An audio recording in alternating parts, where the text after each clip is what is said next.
Hi friends, good evening to all. First of all ಎಲ್ರಿಗೂ ನನ್ನ ಒಂದು ಚಾನಲ್ಗೆ ಸ್ವಾಗತ. ನಾನು ಈ ಒಂದು ವಿಡಿಯೋ ಮಾಡ್ತಿರೋದು ಏನಕ್ಕಪ್ಪ ಅಂದರೆ, ನನ್ನ ಒಂದು ಚಾನಲ್ಲು 130 ಸಬ್ಸ್ಕ್ರೈಬರ್ಸ್ನ ಹೊಂದಿದೆ. ಹಾಗಾಗಿ ನನಗೆ ತುಂಬ ಖುಷಿ ಆಗ್ತಿದೆ. ಹೀಗೆ ನೀವು ನನ್ನನ್ನು ಸಪೋರ್ಟ್ ಮಾಡಿ, ಹಾಗೆಯೇ ನನ್ನನ್ನು ಬೆಳೆಸಿ ಅಂತ ಕೇಳ್ಕೊತಾ ಇದ್ದೀನಿ. ಈ ಒಂದು ವಿಡಿಯೋದಲ್ಲಿ ನಾನು ನಿಮಗೆ ಒಂದು ಬ್ಯೂಟಿಫುಲ್ ಆಗಿರ್ತಕ್ಕಂಥ ಸ್ಟೋರಿನ ಹೇಳ್ತಾ ಹೋಗ್ತೀನಿ. ಆ ಒಂದು ಸ್ಟೋರಿ ಏನಪ್ಪಾ ಅಂತ ಅಂದರೆ, ಸಾಮರ್ಥ್ಯವನ್ನು ಅರಿಯದ ಸ್ನೇಹ. ಅರ್ಥ ಆಗ್ತಿದೆಯಾ? ಸಾಮರ್ಥ್ಯವನ್ನು ಅರಿಯದಂತೆಯೇ ನಾವು ಯಾರ ಒಂದು ಸ್ನೇಹವನ್ನು ಮಾಡಬೇಕು, ಹಾಗೆ ಯಾರ ಒಂದು ಸ್ನೇಹವನ್ನು ಮಾಡಬಾರ್ದು ಎಂಬುದನ್ನು ನಾನು ನಿಮಗೆ ಈ ಸ್ಟೋರಿನಲ್ಲಿ ಹೇಳ್ಕೊತಾ ಹೋಗ್ತೀನಿ. ಹಾಗಿದ್ರೆ ಯಾವುದು ಆ ಸ್ಟೋರಿ ಅಂತೀರಾ? ವೇಟ್ ಮಾಡೋದು ಬೇಡ, ತಡನೂ ಮಾಡೋದು ಬೇಡ. ಫಸ್ಟ್ ನಾವೇನು ಮಾಡೋಣ, ಡೈರೆಕ್ಟಾಗಿ ಸ್ಟೋರಿಗೆ ಹೋಗೋಣ. ಫಸ್ಟು ನಾನು ನಿಮಗೆ ಆ ಸ್ಟೋರಿ ಬಗ್ಗೆ ಒಂದು ಕ್ಯಾರೆಕ್ಟರಿಸ್ಟಿಕ್ಸ್ನ ಇಂಟ್ರೊಡ್ಯೂಸ್ ಮಾಡ್ತಾ ಹೋಗ್ತೀನಿ. ಒಂದು ಊರಿರುತ್ತೆ, ಆ ಊರಲ್ಲಿ ಒಂದು ಗಿಡುಗ ಮತ್ತು ಒಂದು ಕಾಗೆ ಇರುತ್ತೆ. ಇವರಿಬ್ಬರಿಗೂ ಫ್ರೆಂಡ್ಶಿಪ್ ಹೇಗಾಗುತ್ತೆ, ಆಮೇಲೆ ಅದು ಹೇಗೆ ಕಂಟಿನ್ಯೂ ಆಗುತ್ತೆ, ಮತ್ತು ಕೊನೆಯಲ್ಲಿ ಏನಾಗುತ್ತೆ, ಹಾಗೆಯೇ ಅದ್ರ ಯಾರಿಂದ ಯಾರು ಏನಾಗ್ತಾರೆ ಅನ್ನೋದನ್ನು ನಾನು ನಿಮಗೆ ಈ ಸ್ಟೋರಿನಲ್ಲಿ ಡೀಟೇಲಾಗಿ ತಿಳಿಸ್ಕೊಡ್ಲಿಕ್ಕೆ ಪ್ರಯತ್ನ ಪಡ್ತೀನಿ. ಮೊದಲಿಗೆ ನಾವು ಒಂದು ಊರು ಅಂತ ಹೇಳಿದ್ನಲ್ವಾ, ಆ ಊರ ಹೆಸರು ಪಾಟಿಯಾಲ ಅಂತ. ಆ ಊರ ಹೆಸರು ಯಾವುದು? ಪಾಟಿಯಾಲ. ಇದೊಂದು ಐಕಾನಿಕ್ ನೇಮು, ನಿಮ್ಮ ತಲೆನಲ್ಲಿ ಇಟ್ಕೊಳ್ಳಿ. ಆ ಊರಿನಲ್ಲಿ ಕಾಗೆ ಮತ್ತು ಗಿಡುಗ ಈ ಇಬ್ಬರು ಕೂಡ ವಾಸವಾಗಿರ್ತಾರೆ. ಆ ಕಾಗೆ ಮತ್ತು ಗಿಡುಗ ಇಬ್ಬರು ಕೂಡ ಏನು ಮಾಡ್ತಿರ್ತಾರೆ, ವಾಸ ಮಾಡ್ತಿರ್ತಾರೆ. ಅವತ್ತು ಒಂದಿನ ಏನಾಗುತ್ತೆ ಅಂದರೆ, ಆ ಕಾಗೆಗೆ ತುಂಬ ಬಾಯಾರಿಕೆ ಆಗ್ತಾ ಹೋಗುತ್ತೆ. ಆ ಕಾಗೆಗೆ ಅವತ್ತು ಏನಾಗುತ್ತೆ, ತುಂಬ ಬಾಯಾರಿಕೆ ಆಗಿರುತ್ತೆ. ಸೊ ಅದು ಇನ್ನೇನು ನೀರು ಕುಡಿಲೇಬೇಕಲ್ವಾ, ನೀರು ಕುಡಿಲಿಕ್ಕೆ ಅಂತ ಹೇಳಿ ಬರುತ್ತೆ ಹಾರಿ. ಆ ಒಂದು ಪ್ಲೇಸಲ್ಲಿ ಏನು ಕಾಣಿಸುತ್ತಪ್ಪ ಅಂದರೆ, ಆ ಒಂದು ಕಾಗೆಗೆ ಒಂದು ಹೂಜಿ ಕಾಣಿಸುತ್ತೆ. ಆ ಹೂಜಿನ ತುಂಬ ನೀರಿರುತ್ತೆ. ಆದರೆ ಕಾಗೆ ನೀವು ಓಲ್ಡ್ ಸ್ಟೋರಿ ಥರ ಕಲ್ಲು ಹಾಕ್ಬಿಟ್ಟು ನೀರು ಕುಡಿಯುತ್ತೆ, ಮೇಲ್ಗಡೆ ಕೆಳಗಡೆ ನೀರಿರುತ್ತೆ, ಮೇಲ್ಗಡೆ ಬರುತ್ತೆ ಅಂತ ಎಲ್ಲ ನೀವು ಇಮ್ಯಾಜಿನ್ ಮಾಡ್ಕೊಳ್ಳಿಕ್ಕೆ ಹೋಗ್ಬಿಡಿ. ಆ ರೀತಿ ಇದ್ದಲ್ಲ ಕತೆ. ಈ ಕತೆನೇ ಡಿಫ್ರೆಂಟು, ಬೇರೆ ಇದೆ. Okay, let's it. ಆ ಕತೆ ಅದನ್ನು ಬಿಟ್ಬಿಡೋಣ. ಈಗ ನಮ್ಮ ಕತೆಗೆ ಬರೋಣ. ಆ ಒಂದು ಕಾಗೆ ಏನು ಮಾಡುತ್ತೆ, ಹಾರ್ಕೊಂಡು ಬರಬೇಕಾದ್ರೆ, ನೀರು ಹುಡುಕ್ಬೇಕಾದ್ರೆ ಅದಕ್ಕೊಂದು ಹೂಜಿ ಕಾಣಿಸುತ್ತೆ. ಆ ಒಂದು ಹೂಜಿನಲ್ಲಿ ಏನು ಮಾಡುತ್ತೆ, ಅದು ನೀರನ್ನು ಕುಡಿಯೋದಕ್ಕೆ ತನ್ನ ಒಂದು ಕೊಕ್ಕನ್ನು ಆ ಹೂಜಿಗೆ ಸ್ಪರ್ಶ ಮಾಡುತ್ತೆ. ಮೀನ್ಸ್ ಆ ಕೊಕ್ಕನಿಂದ ನೀರು ಕುಡಿಯೋದಕ್ಕೆ ಪ್ರಯತ್ನ ಪಡುತ್ತೆ. ಆ ದುರದೃಷ್ಟವಶಾತ್ ಏನಾಗುತ್ತಪ್ಪ ಅಂತ ಅಂದರೆ, ಆ ಒಂದು ಕಾಗೆಯ ಕೊಕ್ಕು ಮೀನ್ಸ್ ತುದಿ ಏನು ಹೇಳುತ್ತಲ್ಲ, ಅದು ಆ ಹೂಜಿಗೆ ಏನು ಮಾಡಿಬಿಡುತ್ತೆ, ಸಿಗಾಕೋಬಿಡುತ್ತೆ. ಸೊ ಅದು ಹೊರಗಡೆ ಬರ್ಲಿಕ್ಕೆ ಆಗ್ತಿರಲ್ಲ. ಹಾಗಾಗಿ ಏನೇನು ಮಾಡ್ತಿರುತ್ತೆ, ಒದ್ದಾಡ್ತಿರುತ್ತೆ. ರೆಕ್ಕೆ ಎಲ್ಲ ತನ್ನ ರೆಕ್ಕೆಯನ್ನೆಲ್ಲ ಬಡ್ಕೊಂಡು ಏನು ಮಾಡ್ತಿರುತ್ತೆ, ಒದ್ದಾಡ್ತಿರುತ್ತೆ, ಕಾಪಾಡಿ ಅಂತ ಹೇಳಿ. ಅದೇ ಕ್ಷಣಕ್ಕೆ ಅದೇ ಸಮಯಕ್ಕೆ ಹದ್ದು ಮೇಲ್ಗಡೆಯಿಂದ ಹಾರಾಡ್ತಿರುತ್ತಲ್ವಾ, ಗೊತ್ತು ನಿಮ್ಗೆ ಗೊತ್ತು, ಕಾಗೆಗಿಂತ ಹದ್ದೆ ಎಷ್ಟು ಎತ್ತರದಲ್ಲಿ ಬೇಕಾದ್ರೂ ಹಾರುತ್ತೆ ಅಂತ. ಹಾಗಾಗಿ ಆ ಹದ್ದು ಮೇಲ್ಗಡೆಯಿಂದನೇ ಅದನ್ನ ಅಬ್ಸರ್ವ್ ಮಾಡಿದಂತಹದ್ದು ಕೆಳಗಡೆ ತಕ್ ಅಂತ ಬಂದ್ಬಿಟ್ಟು ಏನ್ ಮಾಡುತ್ತೆ, ಆ ಕಾಗೆನ ತನ್ನೆರಡು ಕಾಲುಗಳಿಂದ ಎತ್ಕೊಂಡು ಮೇಲ್ಗಡೆ ಹಾರೋಗುತ್ತೆ. ಮೇಲ್ಗಡೆ ಹಾರೋದಾಗ ಏನಾಗುತ್ತೆ, ಆ ಕಾಗೆನ ಪಕ್ಕದ ಮೇಲ್ಗಡೆ ಹಾರೋಗಿ ಮತ್ತೆ ಕೆಳಗಡೆ ತಗೊಬಂದ್ಬಿಡುತ್ತೆ. ಆವಾಗ ಕಾಗೆ ಏನಾಗುತ್ತೆ, ಸ್ವಲ್ಪ ಸುಧಾರಿಸ್ಕೊಳ್ಳುತ್ತೆ. ಓಕೆ, ನನಗೆ ಪರವಾಗಿಲ್ಲ, ಇವಾಗ ಸರಿ ಹೋಗ್ತು ಅಂತ ಹೇಳಿ ಸುಧಾರಿಸ್ಕೊಳ್ಳುತ್ತೆ. ಸೊ ಆಗ ಏನ್ ಮಾಡುತ್ತೆ, ಆ ಕಾಗೆ ಆ ಹದ್ದಿಗೆ ಥ್ಯಾಂಕ್ಸ್ ಹೇಳುತ್ತೆ. ನನ್ನ ಒಂದು ಪ್ರಾಣವನ್ನ ಉಳಿಸಿದ್ಯಾ ನೀನು, ನಿನ್ಗೆ ತುಂಬಾ ತುಂಬಾ ಧನ್ಯವಾದಗಳು ಅಂತ ಹೇಳುತ್ತೆ. ಅವತ್ತಿಂದ ಏನಾಗ್ತಾರೆ, ಆ ಕಾಗೆ ಮತ್ತು ಆ ಹದ್ದು ಫ್ರೆಂಡ್ ಆಗ್ತಾರೆ. ಮೀನ್ಸ್ ಇದೇ ರೀತಿ ಕಾಗೆ ಮತ್ತು ಫ್ರೆಂಡ್ಸ್ ಇಬ್ರದ್ದು ಸ್ನೇಹ ಸಂಬಂಧಗಳು ದಿನದಿಂದ ದಿನಕ್ಕೆ ತುಂಬಾ ಬೆಳಿತಾನೆ ಹೋಗುತ್ತೆ. ಅವಿಬ್ರು ತುಂಬಾ ಕ್ಲೋಸ್ ಆಗ್ತಾರೆ, ತುಂಬಾ ಹತ್ತಿರ ಆಗ್ತಾರೆ. ಹೀಗಿರ್ಬೇಕಾದ್ರೆ ಓಕೆ ಸರಿ, ಅವರಿಬ್ರು ಫ್ರೆಂಡ್ಸ್ ಆಯ್ತು. ಇನ್ನು ನೆಕ್ಸ್ಟ್ ಏನೋ ಅವ್ರದ್ದು ದಿನಚರಿ, ಎಲ್ಲಂದ್ರಲ್ಲಿ ಏನ್ ಮಾಡ್ಬೇಕು, ಅವರು ಆಹಾರವನ್ನ ಹುಡುಕ್ಬೇಕು. ಸೊ ಎಲ್ಲಿ ಹೋದ್ರು ಕಾಗೆ ಮತ್ತೆ ಗಿಡಗ ಒಟ್ಟಿಗೆ ಹೋಗ್ತಾ ಇರ್ತಾರೆ. ಆದ್ರೆ ಆಹಾರ ಹುಡ್ಕೋದಕ್ಕೆ ಕಾಗೆದೇ ಒಂಥರ ವೇ ಇರುತ್ತೆ, ಹಾಗೇನೆ ಗಿಡಗದ್ದೇ ಒಂಥರ ವೇ ಇರುತ್ತೆ. ಸೊ ಎಲ್ಲಿ ಹೋಗಿ ಏನ್ ಆಹಾರ ತಂದ್ರು ಕೂಡ ಅಥವಾ ಏನೇ ತಗೊಬಂದ್ರು ಕೂಡ ಇಬ್ರು ಪರಸ್ಪರ ಏನ್ ಮಾಡ್ಕೋಬೇಕು, ಅವರಿಬ್ರು ಹಂಚ್ಕೋತಿರ್ತಾರೆ. ಹೀಗಿರ್ಬೇಕಾದ್ರೆ ಏನಾಗುತ್ತಪ್ಪ ಅಂತ ಅಂದ್ರೆ, ಎಲ್ಲಿ ಹೋದ್ರು ಕೂಡ ಅವರಿಬ್ರು ಏನ್ ಮಾಡ್ತಿರ್ತಾರೆ, ಒಂದೇ ಕಡೆಗೆ ಹೋಗ್ತಾರೆ, ಆಹಾರವನ್ನು ಹುಡುಕ್ತಾರೆ. ಸೊ ಪರಸ್ಪರ ಇಬ್ರು ಕೂಡ ಹಂಚ್ಕೋತಾರೆ. ಹಾಗಾಗಿ ದಿನ ಕಳೆದಂತೆ ಅವರಿಬ್ರು ಕೂಡ ಏನಾಗ್ತಾರೆ, ತುಂಬಾ ಕ್ಲೋಸ್ ಆಗ್ತಾ ಹೋಗ್ತಾರೆ. ಹೀಗಿರ್ಬೇಕಾದ್ರೆ ಇಂಥ ಸಂದರ್ಭದಲ್ಲಿ ಆ ಒಂದು ಸೇಮ್ ಪಾಟಿಯಾಲ ಅನ್ನೋ ಒಂದು ಹಳ್ಳಿಗೆ ಅಥವಾ ಒಂದು ಊರಿಗೆ ಗಿಳಿ ಮತ್ತೆ ಪಾರಿವಾಳ ನೀವೇನ್ ಕೇಳಿರ್ತೀರ, ಗಿಳಿ ಮತ್ತು ಪಾರಿವಾಳಗಳ ಆಗಮನ ಆಗುತ್ತೆ. ಅವುಗಳು ಕೂಡ ತಮ್ಮ ನೆರೆಹೊರೆಯವ್ರನ್ನ ಪರಿಚಯ ಮಾಡ್ಕೋಬೇಕಲ್ವಾ, ಹಾಗಾಗಿ ಎಲ್ಲಾರನ್ನೂ ಕೂಡ ಪರಿಚಯ ಮಾಡ್ಕೊಳ್ತವೆ.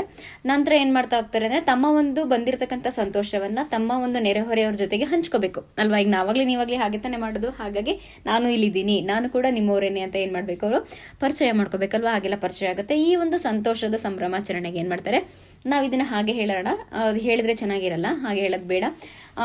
ಈಗ ಬ್ರೀಫ್ ಆಗಿ ಹೇಳಿರ್ತೀವಿ. ಇದ್ರ ಜೊತೆಗೆ ನಾವೇನ್ ಮಾಡೋಣ, ಒಂದು ಔತಣ ಕೂಟವನ್ನ ಮೀನ್ಸ್ ಅವ್ರಿಗೊಂದು ಲೈಟ್ ಆಗಿ ಪಾರ್ಟಿ ಕೊಡೋಣ ಅಂತ ಹೇಳಿ ಏನ್ ಮಾಡ್ತಾರೆ, ಆ ಒಂದು ಕಾಗೆ ಮತ್ತು ಗಿಡುಗ ಇದ್ದಿದ್ದು ಊರಿಗೆ ಬಂದಿರತಕ್ಕಂತಹ ಗಿಳಿ ಮತ್ತು ಪಾರಿವಾಳಗಳು ತಮ್ಮ ಒಂದು ಔತಣಕೂಟವನ್ನು ತಾವು ಒಂದಿದ್ದೀವಿ, ನಮ್ಮನ್ನು ಪರಿಚಯ ಮಾಡ್ಕೊಂಡಿದ್ದೀರಾ. ಸೊ ಈ ಒಂದು ಖುಷಿಗೋಸ್ಕರ ನಾನು ಏನು ಮಾಡ್ತಾ ಇದ್ದೀನಿ, ಒಂದು ಔತಣಕೂಟವನ್ನು ನಾನು ಎಲ್ರಿಗೂ ಕೂಡ ಏರ್ಪಡಿಸ್ತಾ ಇದ್ದೀನಿ ಅಂತ ಹೇಳಿ ಮಾತಾಡ್ಕೊಳ್ಳುತ್ತೆ ತನ್ನಲ್ಲೇ ಯಾರೋ ಗಿಳಿ ಮತ್ತು ಪಾರಿವಾಳಗಳು. ಸೊ ಸರಿ ಅಂತ ಹೇಳ್ತಾರೆ, ಅವರಿಬ್ಬರು ಒಂದು ಔತಣಕೂಟವನ್ನು ಏರ್ಪಡಿಸ್ತಾ ಹೋಗ್ತಾರೆ. ಸೊ ಎಲ್ರೂ ಇದು ಕರಿಬೇಕಲ್ವಾ. ಹಾಗಾಗಿ ಗಿಳಿ ಏನು ಹೇಳುತ್ತೆ, ನನಗೆ ಯಾರು ಹತ್ತತ್ರ ಇದ್ದಾರೆ, ನನಗೆ ಯಾರು ಪರಿಚಯ ಇದ್ದಾರೆ ಅವ್ರಿಗೆ ನಾನು ಹೇಳ್ತೀನಿ. ಹಾಗೇನೆ ನೀನು ನಿನ್ಗೆ ಯಾರ್ಯಾರು ಪರಿಚಯ, ಮೀನ್ಸ್ ಪಾರಿವಾಳಕ್ಕೆ ನೀನು ಯಾರಿಗೆ ಪರಿಚಯ ಇದ್ದಾರೆ, ನಿನ್ಗೆ ಯಾರ್ಯಾರು ಹತ್ತತ್ರ ಆಗಿದ್ದಾರೆ ಅವರೆಲ್ರಿಗೂ ನೀನು ಹೇಳು ಅಂತ ಹೇಳಿ ಇವರಿಬ್ರು ಕೂಡ ಏನು ಮಾಡ್ಕೊಂಡಿರ್ತಾರೆ, ಒಪ್ಪಂದವನ್ನು ಮಾಡ್ಕೋತಾರೆ. ಸೊ ಹಾಗಾಗಿ ಎಲ್ಲ ಫೈನ್ ನಡೀತಿರುತ್ತೆ.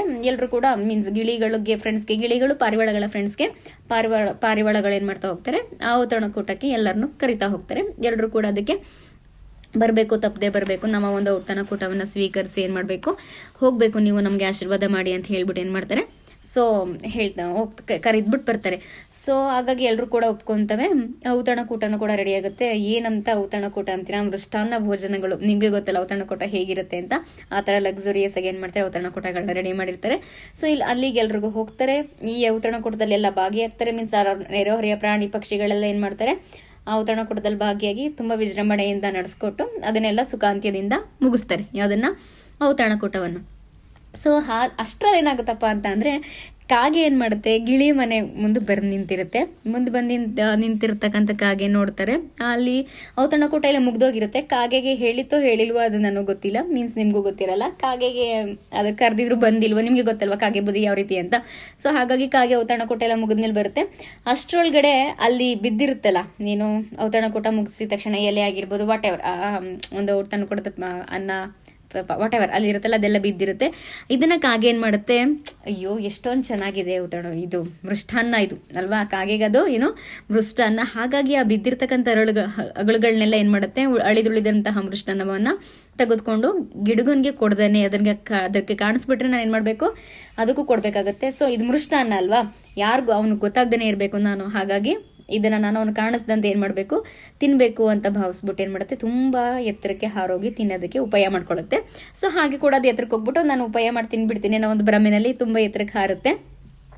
ಆ ಹಾರ್ಬಿಟ್ಟು ತಿನ್ಬಿಡ್ತಾ ಇರಬೇಕಾದ್ರೆ ಹದ್ದೇನು ಮಾಡುತ್ತಪ್ಪ ಅಂದರೆ, ಆ ಕಾಗಿಗಿಂತ ಎತ್ತರದಲ್ಲಿ ಏನು ಮಾಡ್ತಿರುತ್ತೆ, ನಿಮಗೆ ಮೊದಲೇ ಗೊತ್ತು ಔತಣಕೂಟಕ್ಕೆ ಹೋಗಿ ಬಂದಿದೆ, ತುಂಬ ಮೃಷ್ಟಾನ್ನ ಭೋಜನ ಆಗಿದೆ. ಹಾಗಾಗಿ ಹದ್ದಿಗೆ ಏನಾಗ್ತಿರುತ್ತೆ ಇವಾಗ, ನಿದ್ರೆಯಲ್ಲಿ ಏನು ಮಾಡ್ತಿರುತ್ತೆ, ಅದು ತೇಲ್ತಾ ಇರುತ್ತೆ. ನಿದ್ರೆನಲ್ಲಿ ತೇಲ್ತಾ ಇರಬೇಕಾದ್ರೆ ಹಾಗೆ ಹೀಗೆ ಮಾಡಿ ಕಣ್ಬಿಟ್ಟು ನೋಡುತ್ತೆ. ಕೆಳಗಡೆ ಕಾಗೆ ಏನು ಮಾಡ್ತಿದೆ, ಮೃಷ್ಟಾನ್ನ ಭೋಜನ, ಅಳಿದುಳಿದಂತಹ ಮೃಷ್ಟಾನ್ನ ಭೋಜನವನ್ನು ತಿನ್ನೋದಕ್ಕೆ ಸ್ಟಾರ್ಟ್ ಮಾಡ್ತಿರುತ್ತೆ. ಅವಾಗ ಹದ್ದಿಗೆ ಒಂಥರ ಆಶ್ಚರ್ಯ ಆಗುತ್ತೆ, ಇದೇನು ನೀನು ಅವ್ರು ಔತಣಕೂಟಕ್ಕೂ ಬಂದಿರಲಿಲ್ಲ, ಹಾಗಾಗಿ ಇಲ್ಲಿ ಬಂದು ನೋಡಿದ್ರೆ ಇದು ಔತಣ ನನಗೆ ಮರೆ ಮಾಚ್ಬಿಟ್ಟು ತಿಂತಾ ಇದೆಯಾ, ಏನು ನಿಂದ ಕತೆ ಅಂತ ಕೇಳುತ್ತೆ. ಹಾಗಾಗಿ ಆಗ ಕಾಗೆ ಏನು ಹೇಳುತ್ತಪ್ಪ ಅಂತಂದರೆ, ಏನು ಹೇಳುತ್ತೆ ಅದು, ಏನೂ ಹೇಳೋಕ್ಕಾಗಲ್ಲ. ಹಾಗಾಗಿ ಅದೇನು ಮಾಡುತ್ತೆ, ಏನು ಹೇಳದಪ್ಪ ಇವನಿಗೆ, ಏನೂ ಹೇಳೋಕ್ಕಾಗಲ್ವಲ್ಲ ಅಂತ ಹೇಳ್ಬಿಟ್ಟು ಸುಮ್ಮನೆ ತಬ್ಬಿಗೆ ಬಗ್ಬಿಡುತ್ತೆ. ಅಲ್ಲೇ ಸುಮ್ಮನೆ ಸಡನ್ನಾಗಿ ಸುಮ್ಮನೆ ಆಗ್ಬಿಡುತ್ತೆ. ಆವಾಗ ಏನು ಮಾಡುತ್ತಪ್ಪ ಕಾಗೆ, ಮೀನ್ಸ್ ಹದ್ದು ಏನು ಮಾಡುತ್ತಪ್ಪ ಹಾಗೆ ಅವಾಗ ಅಂತಂದರೆ ಪ್ರಶ್ನೆ ಕೇಳುತ್ತೆ, ಯಾಕೆ ನೀನು ಹೀಗೆ ರೀತಿ ಮಾಡ್ಬೋದಾ, ನಾನು ಬಿಟ್ಟು ತಿಂತಿದೆಯಲ್ಲ, ಹಾಗೆ ಹೀಗೆ ನೀನು ಯಾಕೆ ಬಂದಿರಲಿಲ್ಲ ಅಂತೆಲ್ಲ ಕೇಳಿದ್ರು ಕೂಡ ಕಾಗೆ ಏನು ಕೂಡ ಅದಕ್ಕೆ ಮಾತಾಡೋದಕ್ಕೆ ಸಾಧ್ಯನೇ ಇರಲ್ಲ. ಕಾಗೆಗೆ ಬೇರೆ ದಾರಿ ಇಲ್ದೇ ಸುಮ್ಮನಾಗುತ್ತೆ.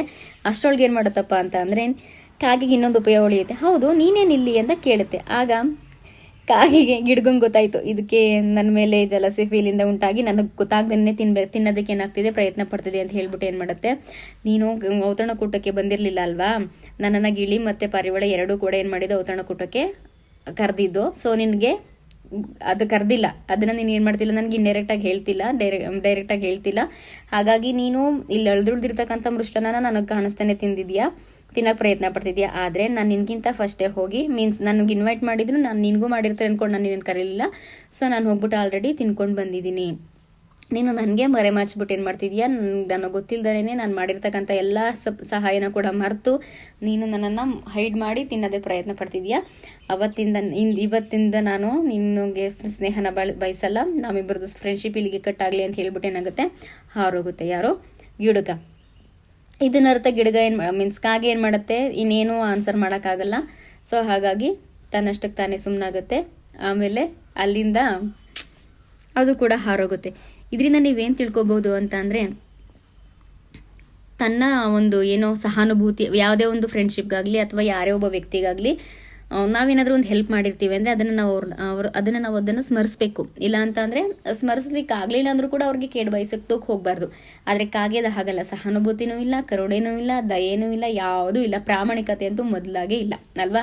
ಹಾಗಾಗಿ ಏನು ಮಾಡ್ತಾ ಹೋಗುತ್ತೆ, ಅದು ಗಿಡಗನಿಂದ ಹೈಡ್ ಮಾಡಿಬಿಟ್ಟು ನಾನು ತಿನ್ಬೋದು ಅಂತ ಹೋಯ್ತು. ಆದರೆ ಕಾಗೆ ಗೊತ್ತಿಲ್ಲ, ಗಿಡಗನಿಗೆ ತನಗಿಂತಲೂ ಎತ್ತರಕ್ಕೆ ಹಾರ್ತಕ್ಕಂಥ ಸಾಮರ್ಥ್ಯ ಇದೆ, ನಾನು ಅವನಿಂದ ಏನು ಕೂಡ ಹೈಡ್ ಮಾಡೋಕ್ಕಾಗಲ್ಲ. ಇಬ್ಬರು ಫ್ರೆಂಡ್ಶಿಪ್ಪನ್ನು ಅವತ್ತೇ ಕಂಟಿನ್ಯೂ ಮಾಡ್ಕೊಂಡಿದ್ದಿದ್ರೆ ಅವರು ಅವ್ರ ರೀತಿ ಹೈಡ್ ಮಾಡಲಿಲ್ಲ ಅಂತಂದಿದ್ರೆ ಅವರಿಬ್ಬರು ಸ್ನೇಹ ಏನಾಗ್ತಿತ್ತು, ಕೊನೆವರೆಗೂ ಉಳಿತಿತ್ತು. ಹಾಗಾಗಿ ಕಾಗೆ ಏನಾಗ್ತಾ ಹೋಗುತ್ತಪ್ಪ ಅಂದರೆ ಅವತ್ತಿನಿಂದ ಇವತ್ತಿನವರೆಗೂ ಕೂಡ ತನ್ನ ಒಂದು ದುರ್ಬುದ್ಧಿಯಿಂದ ಅಥವಾ ಒಂದು ಕೆಟ್ಟತನದಿಂದ ಎಲ್ಲಿ ನೋಡಿದ್ರು ಕಾಗೆ ಏನಾಗುತ್ತೆ, ತನ್ನ ಬಳಗ ಅಷ್ಟೇ, ತನ್ನ ಒಂದು ಗ್ರೂಪ್ ಕಾಗೆ ಅಂದರೆ 1 ಕಾಗೆ 2 ಕಾಗೆ 3 ಕಾಗೆ ಬರುತ್ತಲ್ಲ, ಆ ಥರ ತನ್ನ ಒಂದು ಬಳಗದಿಂದ ಬೇರೆ ಬಳಗಕ್ಕೆ ಅದು ಸೇರ್ಕೊಳ್ಳೋದಕ್ಕೆ ಹೋಗಲ್ಲ. ಯಾಕೆ ಅಂದರೆ ಯಾರು ಕೂಡ ಕಾಗೆಯನ್ನು ಆ ರೀತಿಯಾಗಿ ಸೇರಿಸ್ಕೊಳ್ಳಲ್ಲ. ನೀವು ಅಬ್ಸರ್ವ್ ಮಾಡಿದಿರ, ಗಿಳಿ ಜೊತೆ ಗಿಳಿನೇ ಇರುತ್ತಾ, ಹದ್ದಿರುತ್ತಾ, ಪಾರಿವಾಳ ಇರುತ್ತಾ ಅಂತ ಕೇಳ್ಬೋದು ನೀವು. ಆದರೆ ಕಾಗೆ ತನ್ನ ಬಳಗ ಬಿಟ್ಟು ಬೇರೆ ಒಂದು ಬಳಗಕ್ಕೆ ಸೇರಿದಂಗೆ ಒಬ್ಬಂಟಿಯಾಗಿ ಉಳಿದು ಬಿಡುತ್ತೆ. ಇದರಿಂದ ನಾವೇನು ತಿಳ್ಕೊಬೇಕು ಅಂತ ಅಂದರೆ, ಎಲ್ಲರಲ್ಲೂ ಒಳಗೂಡಿ ನೀನು ಒಬ್ಬ ಆಗು ಮಂಕುತಿಮ್ಮ ಅಂತ ಹೇಳಿರ್ತಾರಲ್ಲ DVG, ಅವ್ರನ್ನ ನಾವು ಸ್ಮರಿಸ್ಕೋಬೇಕು. ಯಾಕಂತ ಅಂದರೆ ಒಬ್ಬಂಟಿತನ ಅನ್ನೋದು ತಮ್ಮ ಒಂದು ರೂಪುರೇಷೆಗಳಿಂದ ಬರುತ್ತೆ. ನಾವು ಯಾವ ರೀತಿ ಬೇರೆಯವ್ರ ಜೊತೆ ಇರ್ತೀವಿ, ಬೇರೆಯವ್ರು ಯಾವ ರೀತಿ ನಮ್ಮ ಜೊತೆ ಇರ್ತಾರೆ. ಹಾಗಾಗಿ ಅವರು ಡೇಂಜರಸ್ ಅನ್ಸಿದ್ರೆ ನಮಗೂ ಕೂಡ ಅವರು ಡೇಂಜರಸ್ ಆಗಿ ಕಾಣ್ತಾರೆ. ಅವ್ರು ತುಂಬ ಒಳ್ಳೆಯವರು ಅಂತ ಕಾಣಿಸಿದ್ರೆ ನಾವು ಕೂಡ ಅವ್ರನ್ನ ಈಸಿಯಾಗಿ ನಂಬಿಟ್ಟು ಅವರನ್ನ ಫ್ರೆಂಡ್ಶಿಪ್ ಮಾಡಿಬಿಡ್ತೀವಿ. ಆದರೆ ಅವರು ನಮ್ಮನ್ನು ಕಂಡು ಕರ್ಬೋದಾಗಲಿ ಅಥವಾ ನಮ್ಮ ಸಾಮರ್ಥ್ಯ ನೋಡಿ ಅವರು ಜಲಾಸಿ ಪಟ್ಕೊಳ್ಳೋದಾಗ್ಲಿ ಮಾಡ್ತಾ ಹೋಗ್ತಾರೆ. ಸೊ ಅಂಥವರೆಲ್ಲ ಪ್ರಪಂಚದಲ್ಲಿ ಇರ್ತಾರೆ, ಅವ್ರು ಯಾರಿಗೂ ತಲೆ ಕೆಡಿಸ್ಕೋಬೇಡಿ ಅಂತ ಹೇಳ್ತಾ ನನ್ನ ಒಂದು ಈ ಸ್ಟೋರಿನ ಎಂಡ್ ಮಾಡ್ತಾ ಹೋಗ್ತೀನಿ. ಕೊನೆಯದಾಗ ಒಂದು ವಿಷಯ ಹೇಳ್ತಾ ಹೋಗ್ತೀನಿ, ಯಾರು ಎತ್ತರಕ್ಕೆ ಎಷ್ಟು ಎತ್ತರಕ್ಕೆ ಹಾರಿದ್ರು ಕೂಡ ನಾವು ಕೂಡ ಅವರಷ್ಟೇ ಎತ್ತರಕ್ಕೆ ಹಾರಬೇಕು, ಅಥವಾ ನಾವು ಕೂಡ ಅವರಷ್ಟೇ ಎತ್ತರಕ್ಕೆ ಬೆಳಿಬೇಕು ಅಂತ ಆಸೆ ಪಡಬೇಕು ವಿನಃ ಅವರಷ್ಟೇ ಎತ್ತರ ಇದಾರಲ್ಲ, ಅವ್ರು ಇಷ್ಟೇ ಎತ್ತರ ಇದಾರಲ್ಲ ಅಂತ, ಅಥವಾ ಅವ್ರು ಬೆಳೆದಿದ್ದಾರಲ್ಲ ನಾವು ಅವ್ರನ್ನ ತುಳಿಬೇಕು ಅನ್ನೋ ಒಂದು ಮನೋಭಾವನ ದಯವಿಟ್ಟು ತಲೆಯಿಂದ ತೆಗೆದಾಕ್ಬಿಡಿ ಅಂತ ಹೇಳ್ತಾ ನನ್ನ ಒಂದು ಸ್ಟೋರಿನ ಎಂಡ್ ಮಾಡ್ತೀನಿ. ಮತ್ತೊಮ್ಮೆ ಎಲ್ರಿಗೂ ಕೂಡ ತುಂಬ ತುಂಬ ಧನ್ಯವಾದಗಳು. ನನಗೆ 130 ಸಬ್ಸ್ಕ್ರೈಬರ್ ಸಿಕ್ಕಿದ್ದೀರಾ.